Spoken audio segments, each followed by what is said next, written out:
আসসালামু আলাইকুম এভরিওয়ান। আশা করি প্রত্যেকে ভালো আছেন। তো আজকে দেখাবো স্যামিট অ্যাপস থেকে কিভাবে উইথড্র দেবেন, এই প্রসেসটা আমি আপনাদেরকে দেখাবো। তো আপনাদের স্যামিট অ্যাপস থেকে উইথড্র দেওয়ার জন্য আপনারা স্যামিট অ্যাপসটা ওপেন করে নেবেন। ঠিক আছে, তো আমি স্যামিট অ্যাপসটা ওপেন করে নিলাম।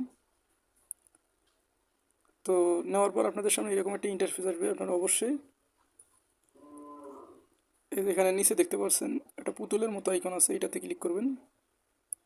তো এইটাতে ক্লিক করার পর আপনাদের সামনে এরকম একটা ইন্টারফেস আসবে। ঠিক আছে, তো অনেকের এরকম অপশন নাও আসতে পারে। তো এরকম অপশন যদি আপনাদের না আসে, এখানে দেখতে পাচ্ছেন মাই বিনস, মাই ডায়মন্ডস, এরকম অপশন যদি আপনাদের না আসে, তাহলে আপনারা কি করবেন, প্লে স্টোরে যাবেন। প্লে স্টোরে গিয়ে নিচে